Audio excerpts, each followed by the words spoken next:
Kadek. Ya, selamat sore, selamat siang. Ulang. Enggak tuh terus saya. Departemen kopi. Kayak jadi karakter. Departemen kopi. Terus itu Ya. Selamat sore warga Departemen Papipu. Oke, kali ini kita akan ngobrol ya. Ya. Ngobrol mengenai beberapa pembahasan ya. Tentang kepemimpinan seseorang nih. Dan alam pemikiran. Dan alam pemikirannya. Siapa? Ya. mungkin yang dekat-dekat dari lingkungan kita aja sebagai warga Jawa Barat gitu ya. Siapa Ya, lagi? Kalau gak Sekarang kan banyak nih ya fenomena mengenai konten-konten beliau gitu yang berseliweran di media sosial saat ini gitu kan. Tentu ini menjadi perhatian yang menarik gitu untuk kita bahas gitu ya. Itu the one and only, siapa lagi kalau bukan KDM ya, Kang Deddy Mulyadi. Nah, KDM ini sebenarnya sudah lama ya berkecimpung di dalam dunia politik gitu. Namun beliau muncul ketika timnya membuat YouTube. konten YouTube terutama gitu yang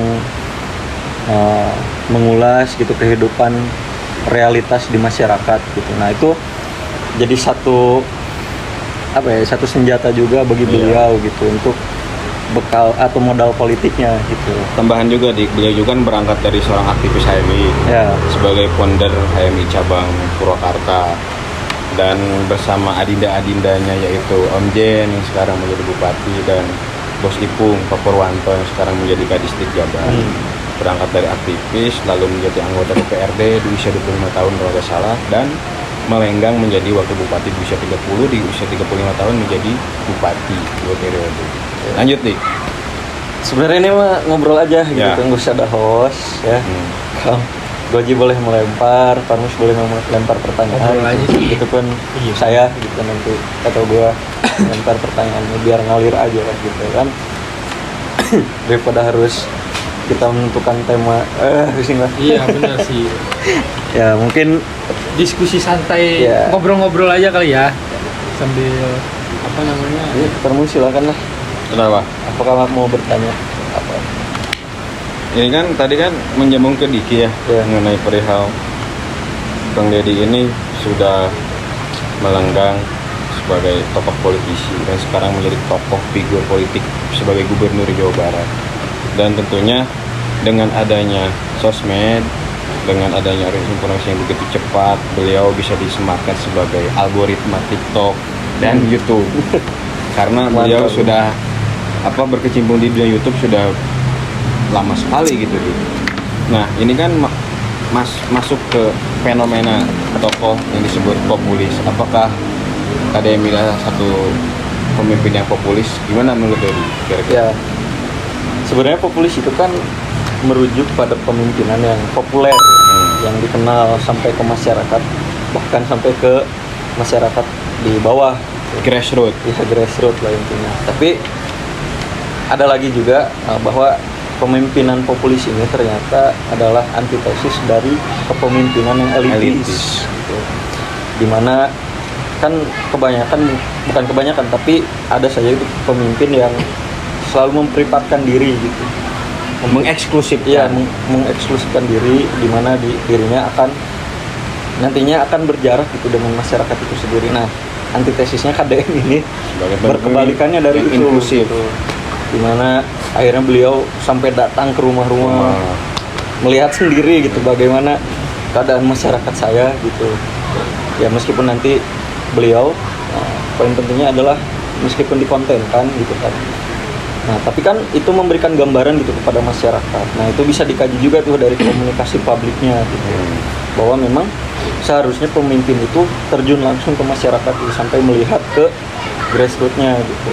Nah, jika dikaji dari kebijakan publik ya, mungkin bisa dijelaskan oleh Doji gitu. Tambahkan Iya, sedikit. tambahkan bagaimana? Ya, kalau melihat fenomena pemimpin Jawa Barat ya, Kang Deddy Mulyadi ya, pastinya kalau gue sih ngelihat sosok beliau itu secara kepemimpinan ya, mungkin tadi kata Parmus sama Diki bilang kan terlihat menjadi beda atau jadi antitesisnya daripada pemimpin-pemimpin yang kita kenal saat sebelumnya. yang sebelumnya yang sampai saat ini gitu kan. Mungkin kalau menurut gua sih, kacamata gua, sosok beliau ini memang dia paham betul terkait fungsi dan perannya sebagai pemimpin yang pertama sih kalau menurut gua ya, karena dia paham sebagai pemimpin di wilayah daerah Indonesia yaitu Jawa Barat. Mungkin secara bentuk nyata dia sebagai pemimpin itu dia hadir. Iya, jadi pemerintah tuh dia menjadi sosok wajah dari pemerintah Jawa Barat ini, dia hadir langsung gitu tuh. Menurut gue sih ini adalah hal yang gak kebanyakan. Mungkin kenapa tadi Diki bilang pemimpin-pemimpin daerah atau pemimpin-pemimpin yang kita kenal itu seperti menginklusifkan diri, mungkin mereka nggak paham secara konsepnya sebagai pemimpin atau sebagai negarawan atau sebagai orang yang pemangku kebijakan di wilayah tertentu gitu. Salah satunya Kang Deddy Mulyadi di Jawa Barat gitu. Kalau menurut gue sih ya, dia adalah orang yang paham betul terkait peran dan fungsinya sebagai pejabat publik. Gue sih gitu. Ya, ada juga nih fenomena gitu ya, dimana kan bulan kemarin ya, yang ternyata ada salah satu pejabat gitu yang berbicara di media, dan itu membuat reaksi masyarakat itu sakit. Akhirnya ya sakit gitu. Yang demo besar itu. Akhirnya dia pun memantik demo besar itu kemarin. Nah, berkebalikannya dengan Kang Deddy gitu ya, bahwa kemarin kan beliau membuat kebijakan di daerah Parung Panjang gitu, mengenai tambang ya. Iya, pertambangan gitu. ya. Nah, itu kan mendapatkan atensi juga dari beberapa masyarakat yang tidak setuju. Tapi setelah itu beliau membuat video klarifikasi untuk menenangkan. Nah, apakah itu menjadi salah satu komunikasi publik yang memang bagus gitu jika dibandingkan dengan pejabat yang sebelumnya? Fenomena ini ya, adanya korban yang berjatuhan di wilayah meninggal. Area maksudnya di area Parung Panjang karena aktivitas pertambangan ya Dik ya. Iya kan, maksudnya kalau fenomena itu atau respon dari KDM-nya sehingga membuat kebijakan untuk pemberhentian ya dilakukan di daerah Parung Panjang itu ya. Nah itu kan kalau kita lihat, kalau saya lihat sih baca beritanya bahwa kenapa sampai ada kebijakan seperti itu juga KDM juga sebagai wajah dari pemerintah Jawa Barat, dia tuh menjadi sosok yang ada, nyata dan hadir gitu di lingkup masyarakat ketika memang ada masalah seperti itu. Ini kan maksudnya ketika masalahnya tersebar ke halayak publik, ini kan menjadi masalah publik ya kan. Akhirnya kan di situ kalau memang dari proses perencanaan kebijakan kan pastinya itu udah masuk tuh dari adanya masalah publik. Lalu yang kedua adalah analisis atau perencanaan juga kan. Nah, kalau misalkan dilihat juga ketika memang pada faktanya di berita itu saya lihat bahwa kalau misalkan di daerah Parung Panjang itu aktivitas pertambangan itu ternyata untuk anggaran dari hasil pajak dari pertambangannya juga nggak sampai 10% katanya. Jadi itu juga jadi alasan kuat sih akhirnya kenapa KDM menutup salah satu minggu. Iya, salah satunya kan karena memang ada data itu gitu kan. Itu juga yang memperkuatnya sih kalau misalkan. Jadi kelihatannya kayak kan maksudnya itu juga ada beberapa orang yang mungkin punya penghasilan dari situ. Juga menimbang ada korban-korban yang berjatuhan sampai meninggal juga kan. Itu juga pemerintah nggak boleh tutup mata, tapi KDM ini hadir bahwa berani kami peduli gitu kan. Maksudnya pemerintah Jawa Barat ini peduli dan ada gitu untuk mereka gitu sebagai warga Jawa Barat gitu sih. Tadi mengenai komunikasinya itu kan kita menimbang baik dan buruknya gitu. Komunikasi dari seorang pejabat itu. Tadi kan kita comparing ya. Dari pejabat yang satu yang ternyata gagal memberikan komunikasi kepada publik yang akhirnya membuat reaksi masyarakat meledak gitu ya. Terus yang kedua KDM yang mereaksi atau memberikan klarifikasi setelah kebijakan itu. Dan ternyata malah banyak masyarakat yang mendukung. Nah, itu kira-kira kalau dikaji dari segi kebijakan publiknya itu itu bisa ada di mana gitu loh. Ada di mana gimana maksudnya? Maksudnya gini, ketika kan tadi lu kata lu bilang mengenai analisis kebijakannya, Iya betul. bahwa dasarnya ternyata Dia menimbang ketika iya. menimbang baik dan buruknya Iya, gitu ya. dari hasil audit Iya, yang dia kita lakukan kan- dengan timnya gitu. Ah, Ya, timnya pun itu apa dibantu oleh ilmuwan-ilmuwan seperti para akademisi di IPB dan ITB kan Iya. di sumber tersebut. Apa Ya, maksudnya?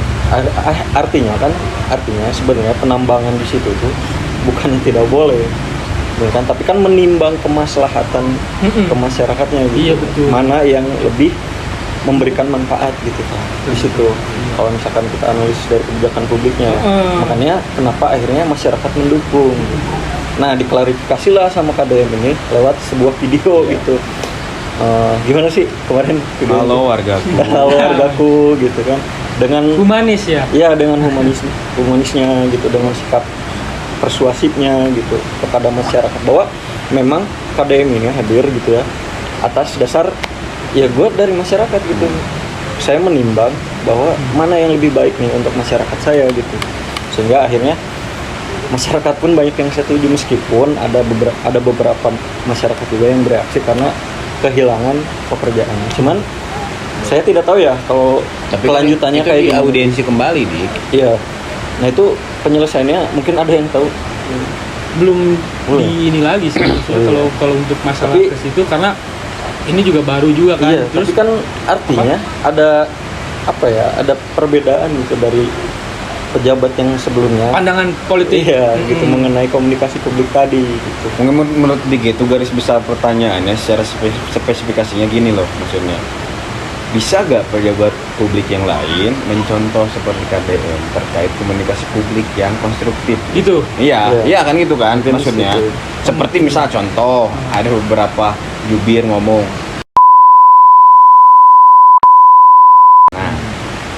Nah itu kan yang pertentangan kan.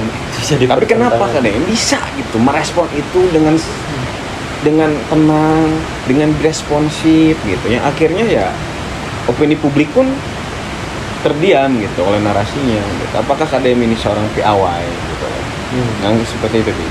Gimana tuh? Kalau dikaji dari segi apa? Dari komunikasinya. Iya, di komunikasi Iya. publik gitu. Itu berarti kalau bisa dibilang berarti dia itu bentuk keberhasilan dari komunikasi publik sih menurut Iya. gua. Kalau misalkan ditanya pendapat, bisa nggak pejabat lain ngikutin Harusnya bisa. gaya kepemimpinan KDM? Kan kayak tadi dibilang dari awal ya, maksudnya seharusnya memang peran daripada pejabat pemerintahan sebagai pemangku kebijakan tertinggi di daerah itu harusnya seperti itu kan. Memang yang diinginkan masyarakat itu memang seperti itu mungkin. Kalau misalkan mau meniru juga kan mungkin ada beberapa juga sih yang Ya. apa sih namanya ya meniru lah gitu kan, ngikut lah agak mulai mengekspos Ya kan banyak seperti kegiatannya. Om Jen kan mengikuti ngikut. gitu. Jadi mungkin dari tataran wilayah Jawa Barat dulu kali ya yang mulai ngikutin dulu tuh. Karena kalau misalkan ngikut dari konten-konten dari masa kepemimpinan waktu jadi pemimpin itu dulu sempat ada di Kota Bogor tuh Bima Arya sih. Nah, ini tapi menarik walaupun nih. memang Bima Arya itu enggak lebih ke, kalau saya lihat ya, maksudnya enggak terlalu, dia enggak terkait misalkan ada kebijakan apa di kota, di wilayah dia gitu, dia mungkin lebih mengenalkan Kota Bogornya waktu itu, kayak Bogor berlari, iya, Branding dia kan. branding dari Kota Bogor itu sendiri sih kayak. Nah, wujud sempurna daripada pemimpin di Jawa Barat ini Kang Deddy Mulyadi dari konten-konten kalau menurut saya ya. Itu kan maksudnya konten kan maksudnya di komunikasi ya. Komunikasi publik, komunikasi kepada halayak banyak itu kan maksudnya komunikasi publik itu kan. Menurut gue sih. Iya, menambahkan juga komunikasi publik terkait mungkin dalam beberapa pejabat yang juga akan mengaca ya kepada KDM. Karena kan KDM ini banyak tim sosmednya juga ada. Kalau kita melihat beberapa sumber di Tempo, ada yang pakai HP juga, Iya. ada yang pakai kamera. Intinya udah terstruktur lah. Seharusnya kan hal ini juga ditiru dengan hal lain juga di barangkali bisa ada masukan. Seperti ini. Jelas, harus sih. Dan menyambung ke Bima Arya juga berhasil gitu menciptakan branding Jadi, Bogor berlari. Beliau masih loh Kenapa? ketika jadi Bukan. ini Masih sampai sekarang. Iya. Bima Arya. Oh, masih. KRL ketika Masih misalnya- dia tapi bukan sebagai pemimpin daerah. Iya. Ya kan? sebagai wakil Tapi dia menteri. masih aktif di sosmed. Masih. Dan Iya. menyoroti ke komunikasi publik Iya, itu di keberhasilan tuh kayak gitu. akhirnya kan KDM berangkat dari identitas kesundaan Ya. masuk ke Pasapa Sunda kan. Dia berhasil mengkomunikasikan publik secara Sunda. Contoh Bapak Aing. Ya. Ramai sekarang di seluruh Indonesia. Kata Aing akhirnya kan nggak harus Jawa terus gitu. Ya berhasil kan. Nah mungkin kalau dari alam pikiran KDM dari segi ISD itu gimana di? Dari segi ISD, Ya. wah ini sebenarnya kan bakal balik lagi ke masyarakatnya juga ya kalau ISD ya. Tapi dari segi kebijakannya gitu ya. Kalau dari segi kebijakannya, kenapa akhirnya KDM apa tadi Pasapa Sunda kan? Iya. Ya, Yang mengacu pada Tritangtu itu 3, Tri itu tilu, Tangtu itu pasti mengacu pada aspek kelarasan terhadap alam, Tuhan dan manusia. Itu kan menyangkut paut dengan sustainability development gitu. ya itu selaras gitu dengan tujuan sustainable development ya. Dimana sustainable development ini dibahas tuh dari PBB ya mengenai tujuan bersama ya mengenai pembangunan berkelanjutan gitu. Yang disebut Sustainable Development Goals gitu yang dicanangkan ya tahun 2030 harusnya itu tercapai semuanya. Tidak ada kemiskinan, tidak ada ya pokoknya tidak ada orang yang tertinggal lah gitu. Terus keselarasan dengan alam gitu dari setiap kebijakan yang dibuat. Sebenarnya ini bukan hukum yang tertulis ya maksudnya ketika PBB ini melempar isu itu gitu. Tapi kalau misalkan kita kaji ya dari segi kebijakan-kebijakan KDM saat ini tuh memang selaras gitu, dimana selaras dengan ini sustainable development. Belum sampai ke pendidikan. Nanti pendidikannya beda lagi gitu. Nah, dari sustainable development ini tentunya yang hal paling utama adalah tidak meninggalkan pembangunan berkelanjutan. Jadi masyarakat itu maksudnya sebuah kebijakan dibuat tidak untuk merugikan peradaban selanjutnya gitu. Jadi intinya saling ya kita harus menjaga dari sekarang gitu. Misalkan kayak tadi kita boleh mengambil SDA gitu ya, sumber daya alam, tapi ya jangan berlebihan gitu, intinya sesuai dengan kebutuhan aja gitu. Jadi maksudnya Pak Deddy Mulyadi ini dalam membuat kebijakannya ya sesuai dengan apa tadi sustainability development ya. Gitu. Maksudnya memang kalau ngomongin kebijakan gitu, misalkan dalam perumusan atau perencanaannya untuk membuat kebijakan itu yang harus diperhatikan juga adalah yang salah satunya adalah norma dan nilai-nilai. Iya. Itu kan kenapa kalau misalkan malah aneh ketika misalkan kebijakan dibuat tapi melupakan norma-norma atau nilai-nilai atau hubungan jangka panjangnya di kemudian hari gitu. Itu menurut saya kebijakan yang malah pastinya patut kita curigai. Gitu kalau misalkan dia melupakan norma-norma atau nilai-nilai yang penting dalam perumusan kebijakan itu sih. Tapi menyambung yang tadi ya mengenai sustainable development itu kan sebenarnya garis besarnya itu ada di ekonomi, sosial, dan keselarasan alam gitu. Ya, keselarasan tentang alam gitu. Nah, menariknya gitu ketika saya mendengar gitu Mbah Tejo ngomong gini, kenapa sih akhirnya manusia itu bersifat inferior gitu, merasa bahwa dirinya paling tinggi dibanding makhluk-makhluk lain seperti hewan dan tumbuhan dalam dan nih alam semesta gitu ya. Dalam ini kan. Ya, Kalau jadi manusia Kalau menganggap dalam dirinya- pendekatan antroposentris itu kan manusia Iya. dianggap sebagai ekosistem tertinggi. Iya. Dari Tapi alam. memang pada nyatanya memang seperti itu kan. Iya. Manusia diciptakan sebagai khalifah di bumi kan. Iya. Itu betul. Cuman Cuman dalam sustainable development ini harusnya semuanya selaras. Nah, contohnya tadi kayak pemanfaatan sumber daya alam, ya itu jangan diambil semuanya. Gitu. Kita harus sisakan juga untuk generasi cucu. berikutnya. Iya. Gitu. Nah, untuk selanjutnya, ya untuk keberlanjutan ekonomi juga. Bro, Ya untuk keberlanjutan ekonomi juga. Gitu. Karena gap antara ketimpangan gitu si kaya dan si miskin itu harus diperkecil. Gitu. Terus di ranah sosialnya juga, dimana harusnya ya masyarakat itu intinya harus tidak ada yang tertinggal, harus adil gitu semuanya gitu, dari segi pendidikan segala macam lah. Nah dari keselarasan alamnya itu timbullah hal-hal yang tadi itu, jadi berkesinambungan satu sama lain. Nah kebijakan-kebijakan sampai saat ini yang dibuat oleh KDM itu merujuk terhadap hal itu gitu. Tadi kalau misalkan Parmus menyebutkan bahwa KDM melihat dari falsafah Sunda, yaitu Tritangtu, Iya. Sang yang tunggal yaitu Gusti, Iya. yaitu manusia dan alam. Tiga tadi. Kalau kita tarik benang merahnya itu saling berhubungan tuh Iya. antara tadi Tritangtu manusia, ya ya. dengan sustainable development. Iya bener, sebenarnya ini tema besarnya di SD sih. Iya. Bahwa kan kalau kita kaji baik ke hal-hal yang teologis ya, Iya. KDM juga kan menggaungkan betul spiritualitas Sunda itu seperti apa, sebagaimana dalam Hajana Islam itu disebut sebagai hablum minanas, hablum minal alam, dan hablum minallah itu. Iya. Sama hal juga Tritangtu tadi yang Iya, tiga. betul. Lanjut deh. Contohnya kayak kemarin misalkan kita ngelihat ya fenomena pembongkaran salah satu di taman puncak. bermain di puncak. Ya, itu Ji. Nah. Ikuti gak? Ikutin ya. Kan beliau memberikan statement bahwa hulu itu harus dijaga gitu, karena nanti itu akan berpengaruh ke hilir. Karena sebagaimana kita ketahui DKI Jakarta itu sangat bergantung terhadap Jawa Barat gitu, terutama soal alam gitu. Maksudnya seperti itu gitu. Kalau misalkan di hulunya aja sudah rusak, apalagi di bawahnya gitu. Nah itu bentuk dari keselarasan sustainable development juga gitu. Tapi Terus ada lagi yang tadi yang parung panjang gitu.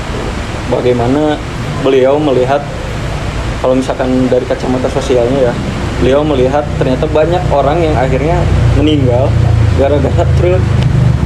Nah itu ada berapa korban tuh, sampai banyak kan, sampai Kapolres ya ngomong, Kapolres Kabupaten Bogor saat ini ngomong ada sekitar 100 ya. Iya.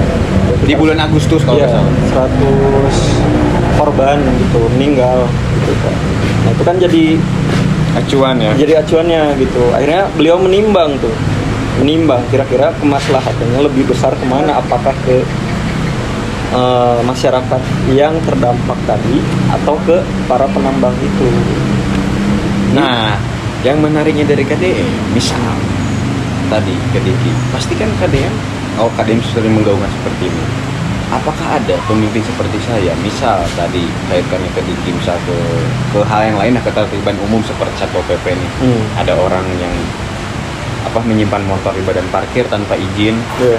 kan, atau itu komunikasi dengan tanpa di pejabat-pejabat daerah, akhirnya kan semua KDM digeruduk. Saya itu tidak akan mematikan rezeki orang, tapi saya akan memberi solusi. Misal orang itu sudah tidak jadi parkir, diberi upah ini buat seminggu, tapi jangan diparkir ya, nanti saya carikan pekerjaan untuk Anda. Nah, KDM hadir seperti itu, dalam artian untuk menjawab pernyataan Diki tadi, KDM salah satu tokoh yang moderat dan proporsional ketika mampu menimbang antara kemaslahatan dan kemudorotan. Iya. Pasti kan inginnya ke kemaslahatan tentunya. Iya. Yang supir tambang tadi kan pasti diberikan kebijakan, diberikan upah gitu. Hablum minanas Dan hablum minallah dan hablum minal alam.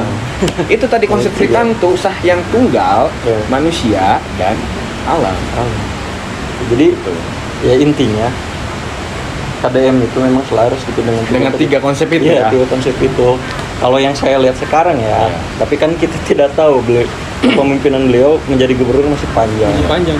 Ya kan kita tidak tahu ke depannya seperti apa. Cuman mungkin harapan saya ya, beliau tetap menjaga itu konsep dari tiga itu.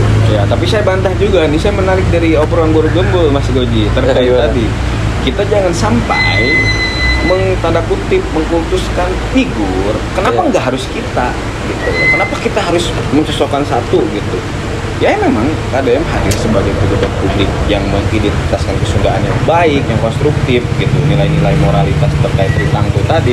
Tapi kan KDM juga sering menggemborkan bahwa ya maraneh ge kudu atuh nurutan urang gitu secara konkret nyata gitu. Membuang sampah, mentata ruang-ruang dekat rumah gitu dan seterusnya gitu. Itu juga harus laras gitu sama kitanya gitu. Masyarakat jangan sampai ayo si ini nyawana mah di mana bala gitu. KDM tuh terus ngkos gitu. Betul. Apa? Mungkin ada pembahasan gitu. Iya kalau misalkan apa aja. iya bener, gue sepakat sih, jangan sampai kita mengkultuskan salah satu figur tokoh. Iya. Tapi kalau bicara tentang penokohan ya mungkin yang dilakukan sama Deddy Mulyadi ini, Pak Deddy Mulyadi ini pastinya kenapa dia bertindak seperti itu ya, kayak kata Farmus tadi, pertama dia juga sebagai pemimpin ingin dicontoh gitu kan. Ya. Dia bertindak mungut sampah gitu kan sendiri, gini-gini dan semacamnya, itu juga bentuk bahwa gue aja pemimpin ngambilin sampah, gue aja pemimpin bersih-bersih gitu kan, kenapa lu enggak gitu. Bahkan dia di satu kontennya juga kan, walaupun gimana gitu ya saya melihatnya, tapi ya namanya juga konten bebas gitu kan, dia bilang anak pejabat sekolah nauge jeung rakyat Ya. gitu kan. Kayak Saya Nyihyang, Idan ya. iya itu langkah yang bagus, karena yang kita lihat hari ini kan banyak anak yang pemimpin ya sekolahnya pasti nggak di sekolah rakyat juga kan. Ini langkah baru sih. Jadi kenapa sosok KDM jadi sosok yang bahkan di tingkatan nasional jadi apa ya, populer gitu ya. Populer banget ini pasti jadi kalau dalam beberapa sumber. karena kita tuh rindu pemimpin yang seperti itu. Mungkin rakyat Indonesia itu rindu, pengennya tuh kayak gini gitu tuh. Jatuhnya mungkin kalau misalkan lihat peradaban dulu, mungkin seperti raja-raja ya. Ya. Seperti raja-raja yang memang dekat dengan rakyatnya gitu. Tapi ini bentuknya bentuk pemerintahan, karena nggak ada lagi kan bentuk kerajaan yang memerintah secara langsung gitu buat rakyat gitu. Iya, Di betul. Jogja. Iya. Cuman mungkin ada nih pengkultusan yang emang menurut saya ya pribadi ya subjektif gitu. Cuman ya buruk juga sih kalau misalkan ini sampai terjadi gitu, ketika seorang pemimpin ya, seorang pemimpin melempar sebuah isu gitu, atau misalnya jangan isu deh, apa konten. Nah di kolom komentar tuh, wah hebat, hebat misalkan ini hebat, ya, tanpa tahu dasarnya apa.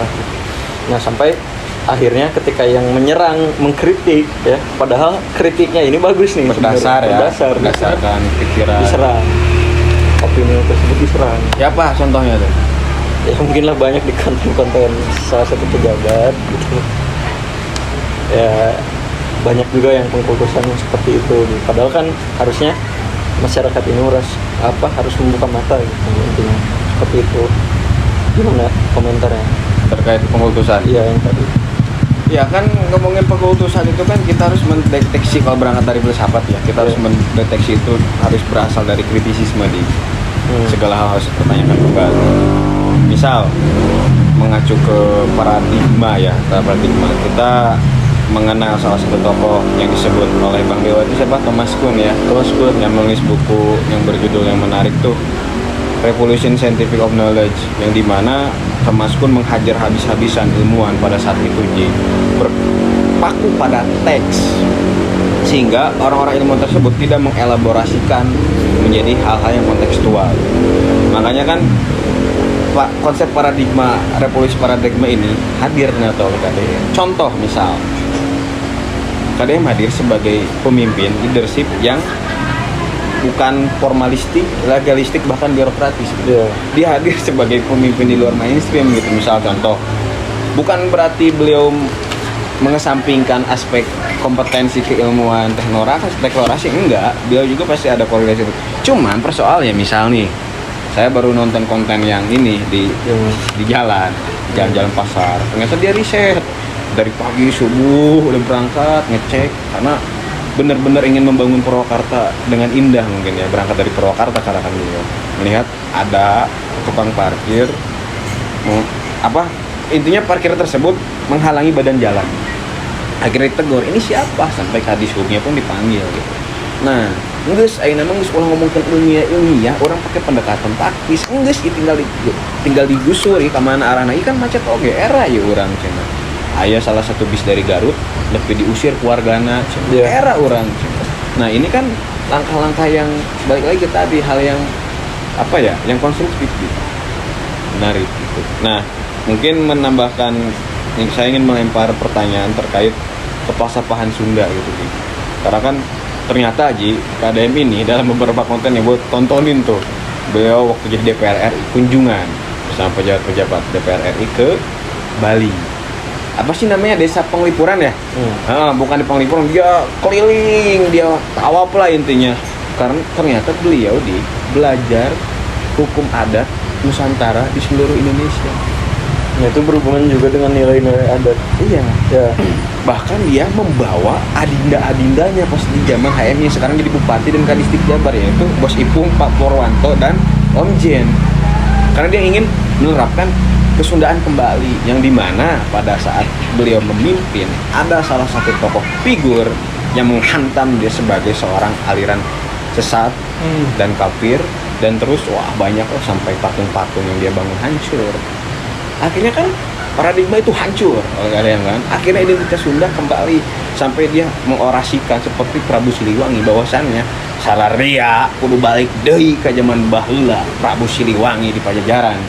Siar dia ulah nyembah pemahaman-pemahaman impor. Akhirnya kan ada yang lahir sebagai sosok baru gitu Mas aja.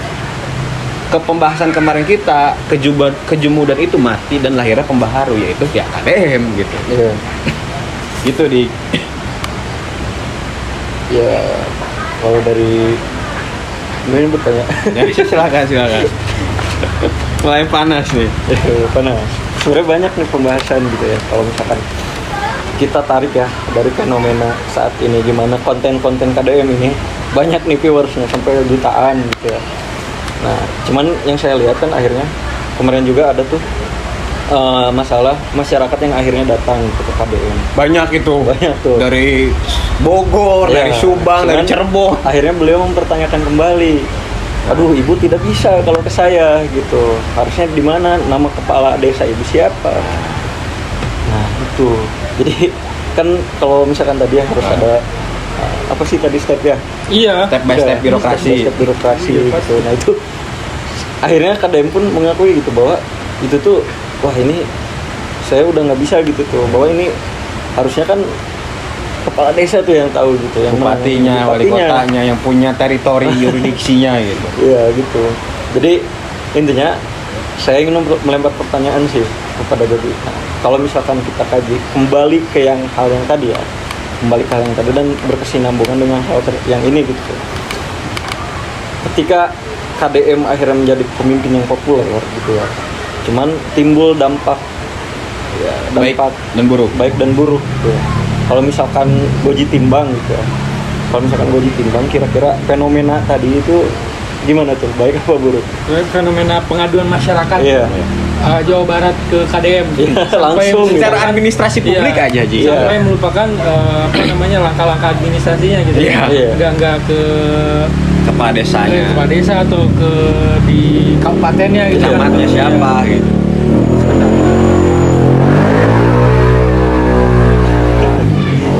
Guys, pinggir jalan. Guys. Sorry ya guys. Ya maksudnya kalau di situ berarti dari konten ya, kalau menurut saya ya mungkin kalau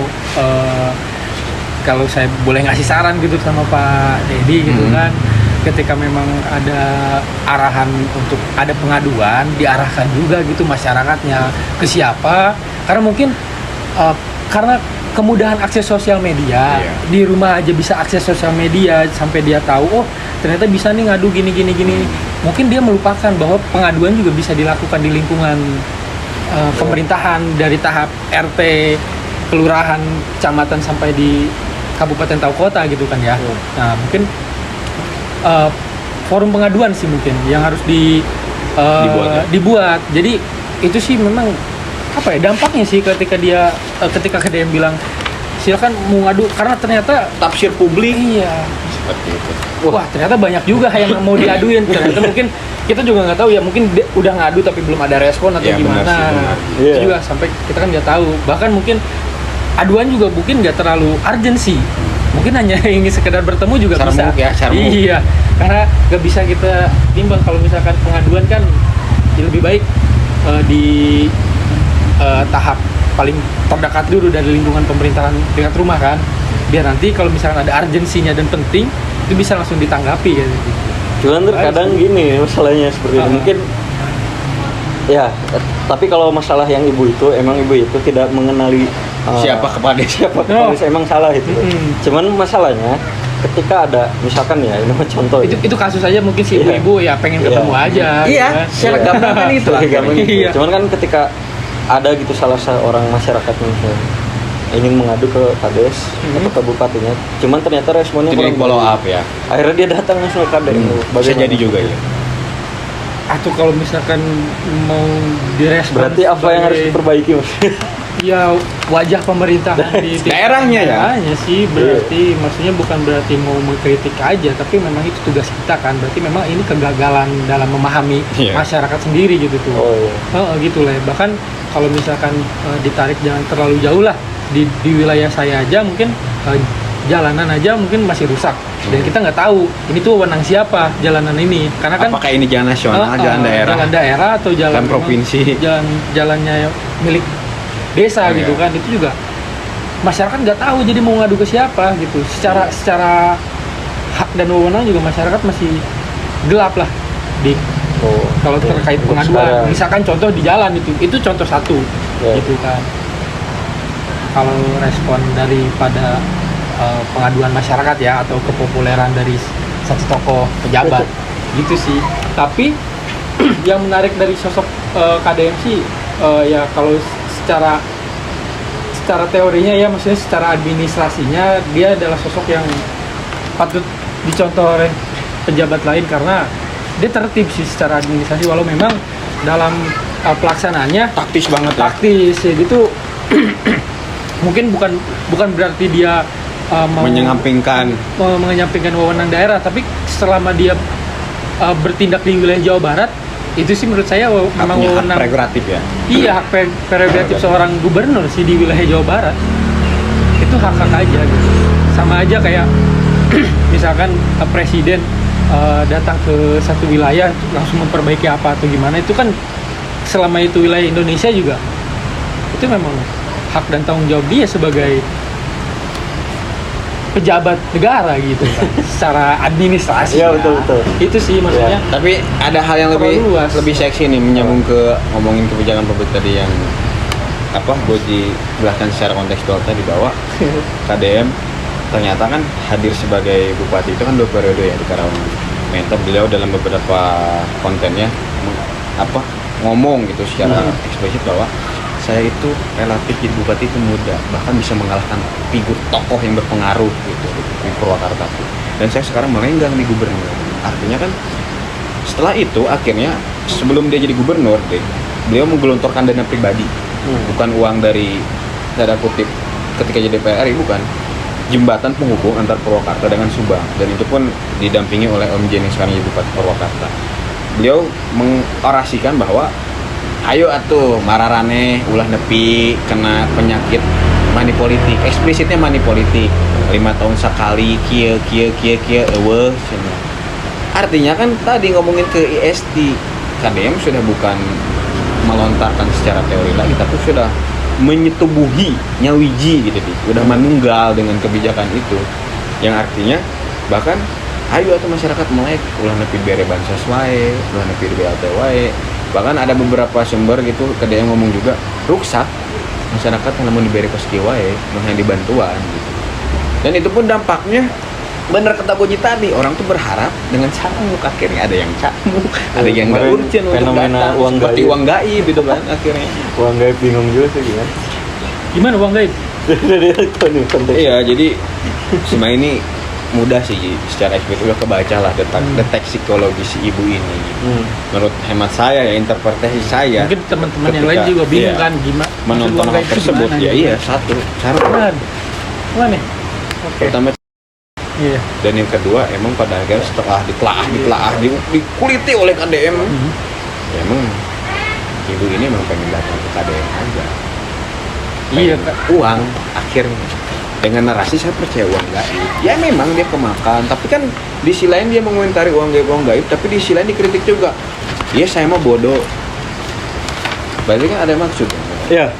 Berarti kan ruang publik ini hadir akhirnya menjadi multitafsir bahwa KDM itu dalam terkutip banyak uang, ngasih uang. Yang disoroti oleh publik pada hari ini oleh grassroots adalah uang.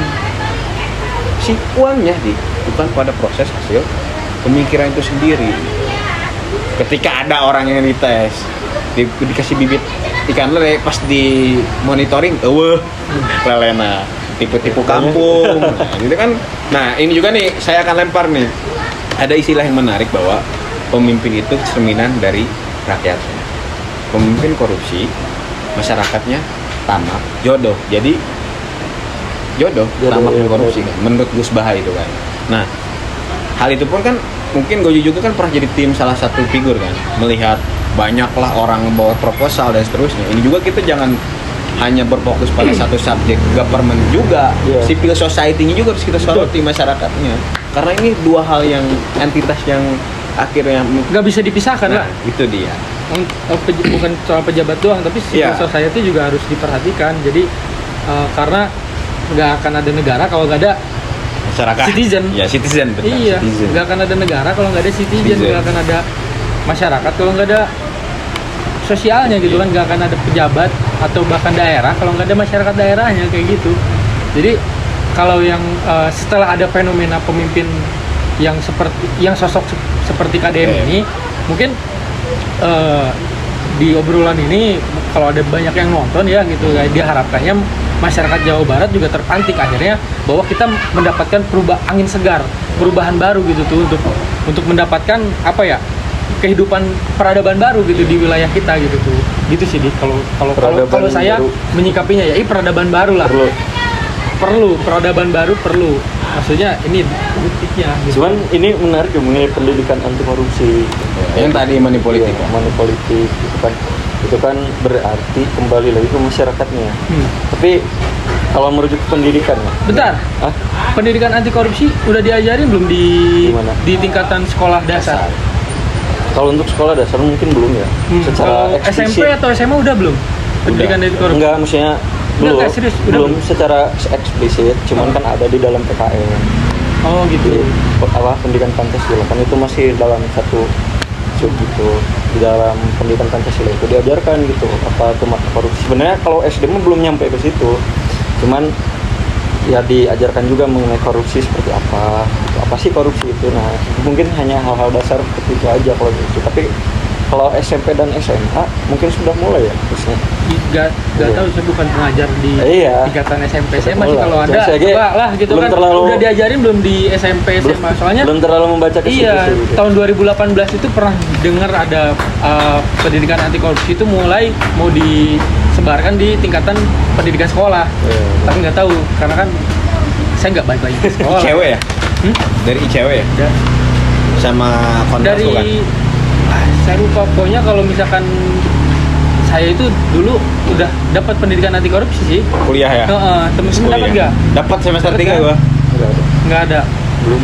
Guru-guru hati-hati korupsi karena tidak mendapatkan pendidikan anti korupsi. Apa itu menjamin? Tapi ya yang disoroti tadi mengenai tadi yang dibahas Pak Mus gitu mengenai dikaitkan money politik dengan pendidikan, coba dia. Ya masyarakat gitu masih menerima uang. Kalau di salah satu daerah lah, saya juga pernah gitu ketika ada pemilihan ketua RT itu ngasih ke setiap orang 20.000 itu kan RT 20.000 ya? Sudah mengakar gitu, bukan di atas doang, di bawah pun mereka menggunakan cara-cara seperti itu gitu. Nah, itu kan cara kotor ya? Iya, ironi juga. Cuman kan masalahnya seperti ini. Kalau misalkan kita kaitkan ke dalam pendidikannya, mungkin kalau untuk yang sudah dewasa gitu udah susah, udah sulit gitu, karena itu sudah mengakar. Nah, kalau misalkan dalam pendidikan itu bisa diubah. Kenapa? Kita ubahnya itu dari segi kebiasaan habit anak. Jadi gini, misalnya menurut Thomas Likona ya, jadi pendidikan karakter itu adalah pendidikan yang akhirnya mengedepankan norma-norma gitu, mengedepankan norma-norma yang baik gitu. Ini kan mengenai tentang baik dan buruk, tapi tidak untuk salah dan benar gitu. Bahkan mereka itu dalam perspektifnya gitu menunjukkan, bagaimana saya berperilaku baik gitu. Bagaimana sih gitu. Intinya seperti itu. Nah, ini kan berkaitan dengan karakternya gitu. Karakter si anak ini. Nah, ini bisa dibangun dari kecil harusnya, dari PAUD lah. Bahkan bukan dari PAUD, mungkin sebelum PAUD pun harus gitu. Pendidikan karakter? Ya, masuknya ke pendidikan karakter gitu. Karena menurut Thomas Likona sendiri, pendidikan karakter itu ya Bu, pendidikan karakter ya 2000 berapa pemilihan presiden kemarin Pak jadi Jokowi, Thomas Likona tuh menyebutkan bahwa intinya pendidikan karakter itu agar supaya nantinya si anak mengetahui hal baik, ya, mengetahui karakter baik, terus mencintai karakter baik, dan satu lagi mengedepankan karakter baik gitu. Ya, Thomas Livona itu menyebutkan hal seperti itu gitu. Jadi intinya nanti dia akan bisa memiliki sikap yang baik, ya, terus pengetahuan yang baik gitu ya, dan keterampilan yang baik pula gitu. Nah di situ dibahas tuh sama Thomas Livona gitu. Bolehlah nanti teman-teman baca gitu. Tapi kan itu ada sanggahan juga mengenai pendapatnya Thomas Livona, ya itu bisa dibantah juga terkait pendidikan anti korupsi atau karakter building, pendidikan karakter, bahwa hal tersebut harus diadakan, harus diajarkan dari dini, dari anak PAUD sampai SD, bahkan sampai ke kuliah. Tapi kan dalam aspek lain sekarang era hegemoni sosial media. Nah itu gimana tantangan sebagai pendidik juga, itu kan berat juga ya, gak bisa langsung ke pendidik juga, harusnya kan orang tua juga terkait hegemoni TikTok contoh misal. Ini kan sudah by system gitu, sudah by design gitu. Bagaimana kita bisa melawan arus globalisasi yang disebut sistem kapitalisme, sulit juga gitu kan pertama. Bagaimana mencegahnya, terkait misal kata Mbah Tejo di dalam beberapa sumber, dia mengutip omongan Gus Baha gitu. Kenapa sih kita nggak ngomong cukup misalkan jelas industri ya tentunya TV itu kan bisa memanipulasi pikiran secara psikologis si anak tersebut, bisa nonton TV nih, belilah ini sepuasnya. Nah itu kan bisa dikaji juga itu secara bahasa semiotika. Itu gimana tantangan sebagai pendidik juga itu kan berat juga gitu, kompleks. Sebenarnya ada 3 komponen sih ya kalau misalkan dalam pendidikan tuh ya. Yang pertama justru bukan dari sekolah, dari keluarga, dari orang tua, ya, dimana harusnya orang tua dan sekolah terus lingkungan juga itu saling berkaitan gitu. Dan itu bisa menjadi filter akhirnya nanti. Nah tapi permasalahan di realitanya seperti ini gitu, bahwa anak-anak itu kadang kan di sekolah diajarkan hal yang baik. Kita tidak tahu pasti orang tua. Misalkan di sekolah ngomongnya jangan menggunakan bahasa yang kotor. Nah, tapi kan kita tidak tahu di rumahnya dia diajarkan seperti apa oleh bapaknya gitu, atau bapaknya berbicara ke ibunya yang hal yang jelek gitu misalkan. Nah, kan kita tidak tahu. Terus kalau misalkan di lingkungan, apalagi. Iya betul. Tidak ada pemfilteran. Nah, apalagi di sosial media, di mana arus informasi semakin kencang itu, bahasa-bahasa yang udahlah nggak usah disebutkan gitu, makin hari kan makin ya udah nggak ada filter aja gitu. Terus peran ketiga itu tuh yang harus ditekankan gitu, misalkan orang tua dari keluarga, sekolah lalu lingkungan gitu tuh. Misalkan orang-orang terdekatnya kadang kan misalkan anak-anak dibatasi bermain HP-nya oleh orang tua, tapi dia datang ke rumah saudaranya ternyata diberi HP oleh saudaranya. Nah gitu kan kita tidak bisa membendung itu. Cuman kan kalau dari segi pendidikan akhirnya kita usahanya kalau misalkan di sekolah itu adalah tadi memberikan kebiasaan-kebiasaan yang memang nantinya mengarah ke karakter yang baik bagi anak. Mungkin kan ini berhubungan juga dengan moralitas nantinya. Mungkin beberapa hal yang kita dulu sebagai murid lupa, sebagai murid lupa ya, murid di sekolah gitu lupa bahwa guru sering menekankan jangan ini, jangan itu, jangan bawa HP atau jangan gimana. Mungkin salah satunya karena yang dimaksud Diki tadi ya, untuk maksudnya untuk mendirikan kebiasaan. Maksudnya ya ada beberapa kebijakan di sekolah, Pak Diki nggak boleh bawa handphone. Ada juga pasti. Tapi untuk di zaman sekarang kayaknya nggak bisa ya. Kayak gitu. Bahkan SD pun kadang ada yang bawa HP gitu. SD juga ada yang membolehkan gitu. Cuman kan akhirnya ya kita analisis juga bagaimana kegunaannya gitu di sekolahan. Ya kan tujuannya untuk belajar. Berarti gitu. Kalau dari segi pendidikan tuh orang tua ketika memang ada juga orang tua yang maksudnya kita nggak semua orang tua loh punya pemikiran yang sama kan. Ada juga orang tua yang nggak, memang ya udahlah kalau masalah pendidikan atau didik mendidik kita serahkan aja di sekolah. Ada juga seperti itu maksudnya ya pada akhirnya kalau memang misalkan di sekolah sudah mengajarkan seperti itu, lalu ada satu lagi kan tadi, lingkungan. Nah, mungkin ada juga yang beberapa orang hancur di lingkungan gitu kan.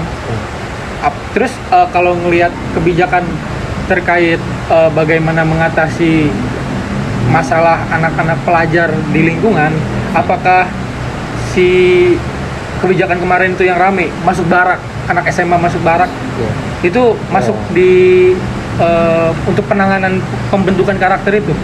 Ya sebenarnya gini Itu loh. kan menarik juga kan, maksudnya ada tuh baru tuh kan ada gubernur buat ngarahin anak-anak sekolah tuh, ya udah yang nakal, anak-anak tuh yang nakal masuk barak aja ya, Ya. gitu kan? Tapi sebenarnya gini, kalau misalkan kita kaji ya, Hmm. anak-anak itu sebenarnya sudah punya basic gitu, misalkan kejujuran. Ya. Anak-anak itu adalah orang yang paling jujur aja gitu maksudnya. Orang yang paling Sepakat. jujur dibanding orang dewasa. Heeh. Nah, gitu. Jadi kalau misalkan ngomongin moralitas ini sebenarnya anak-anak itu yang paling bagus, masih bersih gitu, masih polos gitu ya. Ya cuman kan akhirnya kan butuh pengarahan. Nah, di kala mana nanti dia melangkah ke jenjang selanjutnya, nanti dia akan berubah tuh. Ya, kebiasaan-kebiasaan baik itu akan berubah nanti.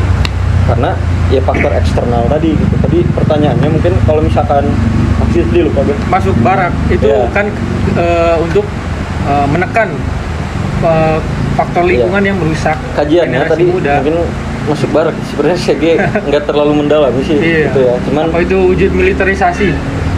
ya tidak Ada juga yang mengatakan Iya, seperti kan? itu. ya iya Iya kan, maksudnya itu juga Iya. ada yang bilang baik, ada yang bilang buruk juga kan terkait kebijakan yang dilakukan oleh Pak Gubernur jadi itu. saya tidak mendalami itu tidak terlalu mendalami itu Oh gitu. Itu kan Iya. maksudnya saya penasaran aja gitu. soalnya kalau menurut saya sih kalau misalkan ngirim anak ke barat itu kenapa gitu harusnya kan kenapa nggak gurunya aja gitu atau kenapa nggak orang tuanya aja tapi kan banyak juga yang bertanya orang tuanya juga udah menyerahkan gitu. Nah itu kita bingung iya. juga tuh udah Ketika menyerahkan. kan kata saya tadi, kata Diki kan ada 3 faktor, keluarga, sekolah, dan lingkungan. Lingkungan. Keluarga udah nyerahin ke sekolah. Oh ada satu lagi nih, jadi kalau misalkan kita lihat ya di dalam Thomas Likona tadi ya, bagaimana dia harusnya di taraf SD itu, di taraf SD dia itu patuh akan aturan gitu.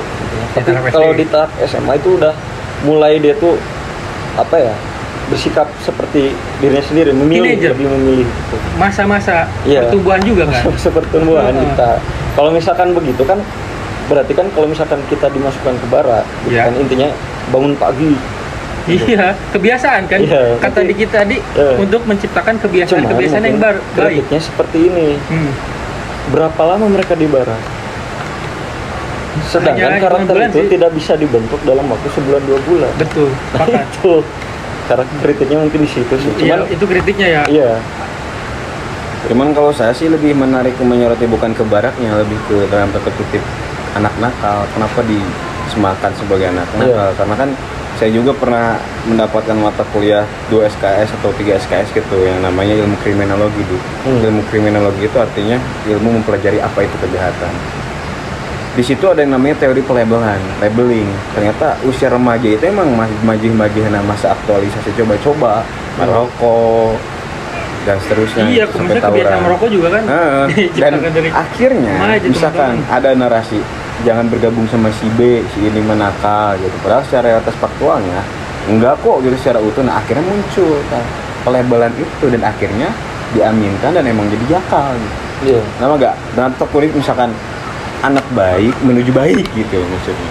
Mungkin kurang lebih kalau dari gue seperti itu.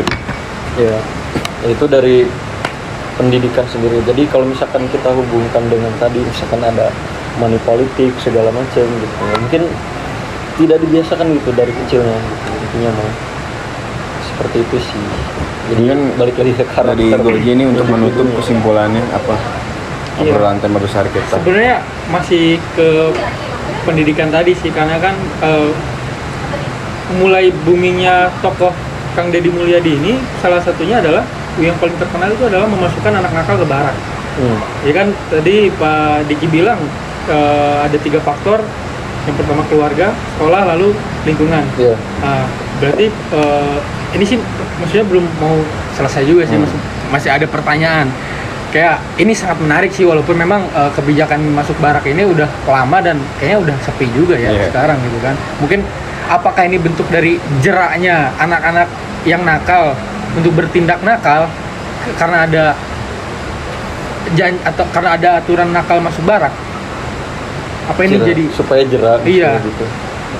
Kalau kata gue sih ya, karena Iya. kalau gue jadi orang tua pun gimana ya, itu hal yang kompleks itu, orang susit diarahkan gitu di Iya, orang sebenarnya- tawuran gitu. Sebenarnya balik lagi sih ke pertumbuhan itu tuh. Kalau misalkan kita lihat ya, oke dia kirimlah ke barat gitu. Cuman kan nanti ketika balik lagi dia akan hidup di masyarakat, akan hidup di sekolah, akan hidup di keluarga gitu. Jadi ya setelah balik ke barat kalau misalkan dikaitin nama kata Farmus, jadinya jatuhnya labeling. iya. Oh, ex barak. Nah itu yang Mungkin ke situ ya. banyak omongan seperti gue juga Tapi kan pengamat. Ex lah. yang barak. dibuat labeling. yang dibuat di media Ex-barak. media sekarang. Iya. Iya benar. Tapi kan hasil anak barak itu ya. Hmm. Ternyata memang dia Jadi lebih baik ya. ya mungkin ada hikmahnya juga sih. Cuman kan ya sebaiknya mungkin kenapa harus ke barat gitu. Iya. Kenapa nggak di keluarga aja atau di masyarakat. Tapi kan kalau diulas lagi kan KDM juga ketika orang tengah kutip anak-anak lulusan barak kan dia juga ada kaitannya dengan psikologi, ya, psikiatri sampai dokter-dokter nah, gitu. sampai sebenarnya mungkin ada kajian-kajiannya dari KBM itu mengenai hal itu gitu. Mungkin lu kemarin tuh yang Yang mana? menelusuri itu. Yang kemarin. Iya. Ya Bang Ahnaf sih setuju-setuju aja sama Iya. Deki, cuman kan kenapa harus jadi pertanyaan besar kenapa harus barak akhirnya? Iya, ke situ. Kenapa harus barat? Kenapa akhirnya tidak mencoba memperbaiki di sekolah, di keluarga? Karena kan pendidikan parenting itu penting gitu untuk orang tua. Gitu. Bahkan kemarin ada kasus tuh yang aktual juga nih mengenai kepala sekolah yang menampar siswa kemarin di daerah Banten. Gitu. Ya kan akhirnya siswa ini merokok di Lingkungan sekolah. Iya, dia tahu tuh saya kronologinya gimana. Cuman intinya siswa ini ngerokok dan mendapat teguran dari kepala sekolahnya sampai ditampar. Akhirnya kepala sekolahnya dinonaktifkan dan siswanya menuntut ke polisi. Melaporkan. Padahal siswanya salah, dia Nah, merokok itu ya. kan jadi bingung juga tuh. Iya benar-benar. Mana yang salah, mana ini. Tapi kan itu ada dukungan dari orang tuanya. Iya. Bahwa membenarkan bahwa si anak boleh ngerokok, berarti kan kalau gitu di lingkungan sekolah. Nah itu gimana Mas? Kalau di segi apa dikaji dari segi sosial? Iya itu mah maksudnya dari segi apa kebijakan juga orang tuanya ya salah lah. Maksudnya kalau ketika dia memasrahkan anaknya masuk ke instansi Oh, iya. pendidikan, dia harus mematuhi kebijakan yang ada di sekolah kan itu. Iya, itu cuman aja kan udah memang kesalahan berpikir orang tua sih. iya menurut kan gua udah sebenarnya yang beliau sorot itu tamparannya itu tuh. tamparan. Iya, Iya, cara mungkin dia cara penanganannya iya, ya. penanganannya Iya gitu. sih, Jadi kan arahnya mungkin ke dua-duanya juga yang salah bingung tuh jadinya. Mungkin kita tidak ingin berlarut dalam perdebatan benar salah. Apakah caranya tepat? Gitu. Iya. Itu perdebatannya. Soalnya kalau dikaji dari segi aturan pun itu udah bertolak belakang. Tapi kan kalau kita mengacu ke pendidikan bapak kita nih produk dari Orde Baru kan, tapi jadi gitu. Apa harus seperti itu gitu? Yang jadinya anak-anak juga menye-menye gitu. Nggak gitu juga Ya. sih. Iya, ada beberapa yang Harus, sepakat, iya. tapi kan seperti kata Mbah Tejo gitu, pas dulu bapaknya tertinggi sebagai wadana camat di sekitar, pas masuk pesantren saya serahkan kepada kiai sampai digebuk gitu. Tapi kan jadi gitu. Nah kemarin juga ada tuh yang akhirnya boikot salah satu stasiun TV. Oh iya juga tuh. Lagi rame ya. Nah itu tuh. Cuman kan yang disodotinya seharusnya kan ke hal isu tersebut, jangan sampai digeneralisasi menjadi clickbait dan bangkit ini. Karena kan gue juga berangkat dari pesantren, gue sangat tidak sepakat pesan untuk dibuat. Iya. Itu peradaban. Bangsa kita tidak akan hadir kalau tak ada kepada pesantren. Betul. Walaupun negara kita bukan negara agama, negara hukum. Perlu ada kajian. Pokoknya terlalu panjang lah kalau Iya, kalau tentang berbicara itu peradaban beda ya. segmen lagi lah. segmen. Itu kalau ngomongin peradaban Iya. sangat Sangat harus menarik. mulai dari awal Iya. sampai ke sekarang Iya. gitu. Ya, Mungkin. balik lagi ke KDM. Balik lagi ke KDM mungkin. Nah, tadi kalau- mengenai barak, tadi kan kita sudah tahu gitu. Cuman kan pertanyaan besarnya tadi kan kita menemukan kesimpulannya bahwa kenapa harus ke barat. Intinya seperti cuman bukan tidak boleh, cuman kan akhirnya ada pertanyaan besar itu. Nah, menyoroti ke hal yang tadi ya mengenai money politik segala macam ini balik lagi agak sedikit balik lagi gitu ke money politik. Sebenarnya apa gitu? Apakah ada regulasi yang salah gitu dari cara kita berpolitik gitu? regulasi yang salah dengan cara ya kita dari berpolitik. maksudnya regulasi yang salah dari aturan-aturan politik itu sehingga masyarakat itu ya presentasinya sekarang masyarakat itu di tahun 2014 ya ada kajian tuh Iya. 78%. Profesor Burhanuddin Iya. Muhtadi, guru besar sosial politik UIN, Hmm. disertasinya bahwa di 2014 gitu. 2014. Indonesia itu peringkat ke berapa sih? 10 atau berapa gitu. Iya, Angka sampai terbaik sekarang- money politik. Ternyata di 2024 ada penelitian terbaru menurut Romah Hurmuji bahwa terbesar dunia Indonesia yang pertama. Bahwa penerimaan masyarakat Money politik. money adalah politik itu 78%. Kalau gue sih merasa sebagai citizen ya, Iya, sebagai warga negara, negara. ini cuma pendapat gitu kan. Untuk teknik dan teorinya berpolitik sejauh ini mungkin untuk prakteknya untuk dari mulai awalnya itu udah benar sih kalau menurut gue. Tapi mungkin yang masih salah adalah bagaimana sosok-sosok dalam berpolitik ini juga muncul juga itu juga yang menjadi dampaknya dulu sih. Kayak misalkan salah satu tokoh yang muncul, salah satu tokoh politik muncul ke hadapan publik itu melalui apa dan bagaimana caranya, itu juga berpengaruh sih dari bagaimana cara dia berpolitik. Kalau misalkan ada orang-orang yang memang perangkat dari bawah, mungkin cara dia berpolitik akan lebih elegan dan akan lebih bagus sih, dan dia lebih paham terkait bagaimana cara berpolitik dan berdemokrasi gitu sih. Kalau misalkan kemunculan daripada money politik yang sampai jadi nomor 1 di dunia, itu kan banyaknya juga tokoh-tokoh politik yang muncul dari antah berantah. Betul, sepakat. Iya, yang kita nggak kenal dia siapa. Iya, Bahkan kita berangkat bukan dari kaderisasi iya, kan. maksudnya partai juga mungkin pengkaderisasinya bisa dibilang, waduh gimana ya, sebagai masyarakat aja ya mungkin gagal lah. Dia menciptakan kader-kader baru, gimana orang-orang yang berkecimpung lama di partai sampai Senggol akhirnya sama orang terbaru yang punya sama banyak orang- uang. Iya begitu. Atau Mungkin cukong gitu. untuk dari berpolitiknya, pemilihannya, untuk dari pencoblosannya itu udah sesuai dengan ketentuan undang-undang. Kita nggak bisa bilang itu salah karena itu memang udah sesuai dengan prosedur undang-undang, itu kan udah diatur. Tapi bagaimana prakteknya kan itu daripada tokoh-tokoh politik yang muncul di hadapan publik. benar-benar. Itu sih kalau boleh menyikapi ya. Jadi untuk menanggapi money politik terbesar di dunia, kecewa dan lucu aja gitu. Berarti memang masyarakat juga masih mau uang bodoh itu, maksudnya kan dia sogok uang untuk milih salah satu tokoh politik yang dia nggak tahu siapa. Akhirnya ya terciptalah seperti itu. Coba kalau misalkan tokoh politik itu lahir dari masyarakat yang memang udah hadir lah gitu lama di wilayah masyarakat tersebut, nggak usah pakai uang juga masyarakat udah percaya kan. Banyak kan tokoh-tokoh Banyak juga. seperti Kades Iya. yang berangkat dari kecil, orang kecil. Kalau dari segi bagaimana berpraktik politiknya mah udah benar, pemilihan gitu, bagaimana pendaftaran itu udah benar, tapi bagaimana tokoh politik muncul itu yang salah sih. Makanya kenapa masih tinggi. Iya. Mungkin itu juga yang jadi perdebatan di antar sistem proporsional terbuka dan tertutup. Iya. Itu juga ya di zaman di Orde Lama tuh Iya. ada sampai ke Ya zaman kan, SBY direvisi terbuka. kan. Iya. Daripada praktek pemilihannya. Iya. Kalau dari praktek dari pencoblosan atau masa kampanye itu udah paling benar, itu udah sesuai dengan undang-undang. Nggak boleh kan nyalahin undang-undang tertinggi, itu udah paling benar. Prostitusi itu paling tertinggi. Iya, undang-undang dasar itu udah paling benar. Berarti kan dari permasalahan yang KDM akhirnya mengajak masyarakat untuk Tidak terjebak pada penyakit terjebak money pada politik. penyakit money politik itu sudah baik. Jadi, gitu. Iya. Ini udah ajan juga Udah nih. ajan, ya. Udah Coba ajan. dong, maksud saya disimpulkan apa yang kita bicarakan sore ini bersama Ya, Bung Parmus. Mungkin dari Diki sama dulu saya. lah. sebenarnya kan kita dari tadi mengenai ngomongnya seorang sosok figur ya. Ya. Sosok figur itu salah satu gubernur. Yaitu gubernur Jawa Barat itu Kang Deddy Mulyadi. Kita menyoroti fenomena bagaimana populernya beliau gitu. Bagaimana akhirnya beliau bisa ya sedikitnya memberikan edukasi ke masyarakat, sedikit atau banyaknya memberikan edukasi ke masyarakat gitu. Mengenai komunikasi publik gitu kan. Ya, intinya menurut saya sih yang dilakukan KDM sekarang itu baik gitu.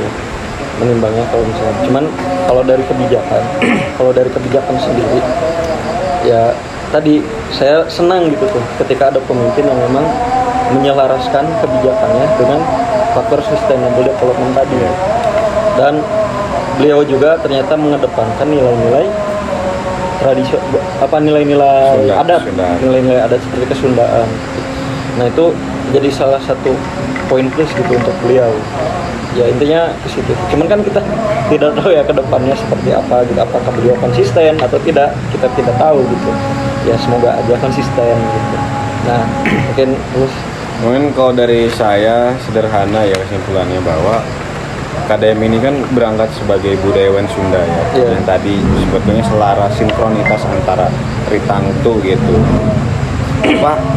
sang pencipta alam, manusia dan alam, terus selaras juga dengan ISD Sustainability Development, bahwa KDM hadir ingin menuju kesejatian hidup, ingin mengimplementasikan nilai-nilai kesundaan dalam taraf sosialisme, dalam taraf Islam gitu, yang akhirnya kedepannya mungkin KDM juga akan dipertanyakan gitu, kebijakan baru seperti apa dan tentunya kita sebagai citizen, kalau kata Goji, sebagai citizen warga negara akan terus kritis gitu, tidak boleh berkutat pada status quo dan seterusnya.